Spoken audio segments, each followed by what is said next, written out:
blessing in disguise na dumarating yung kalamidad. Ano po? Samantalang nung panahon pa, nung araw, ang DNR ay patuloy ang kampanya sa pagtatanim, Mm. especially yung mga katutubong puno. Sa nakita nating kalamidad o natural hazard sa buong Pilipinas, gawin nating halimbawa ang Cebu. Yung mga punong kahoy po doon, lalo na yung mga native trees, ay walang pakundangang pinuputol para bigyan daan yung development na quote-unquote. Nasa paningin naman namin, we can always balance development with our environment. Ang nangyayari nga po ay naisasantabi yung ating kalikasan. Unang-una, nung mga nakaraang bagyo pa nung araw, lalo na dyan sa parting Infanta Quezon, hindi ko makalimutan yun, punong-puno po ng kahoy yung bundok, pero gumuho. Bakit kanyo? Because of climate change, yung volume ng rainfall ay patuloy na tumataas.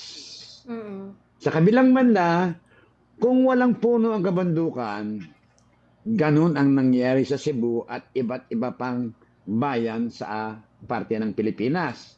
Sa atin namang sitwasyon dito sa Pangasinan, that was the first time that a storm surge devastated the coastal municipalities in Pangasinan when Uwan typhoon came over. And we are thankful to nature because of Sierra Madre Natural Shield. Medyo napahina po yung lakas ng hangin na naramdaman sa iba't ibang lugar na dinadinaanan ng bagyong Uwan. Katulad na lang po sa ating mga beach area along Pangasinan coastal municipalities. Ang pinakamabisa po na panlaban dyan sa storm surge ay puruhin natin. We will have to saturate itong beach strip or coastal area ng Pangasinan at sa iba pang dako ng Pilipinas ng mga native trees. Ang malungkot nga lang po, ang mga itinatanim ng nakaraang panahon, Acacia aretlaformis, nyug, Acacia mangium, hindi po yung beach type species.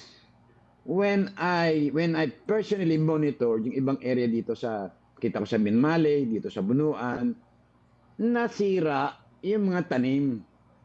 At ang isang gusto ko yung pagmayabang, nung nakaraang buwan, nagtanim kami ng botong at bitaog. Natumba lang po siya. Pero yung ibang halaman na exotic, they were uprooted.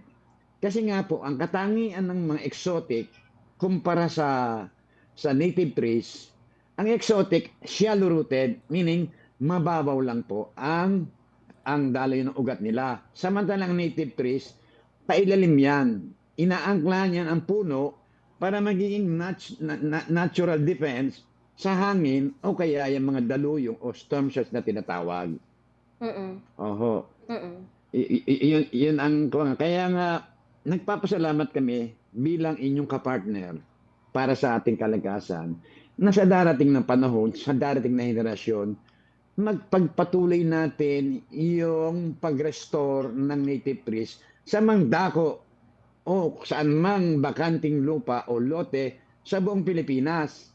Kasi ang the best solution to flood control or natural hazard na dinideklara ng mga scientists ay reforestation or tree growing of native trees.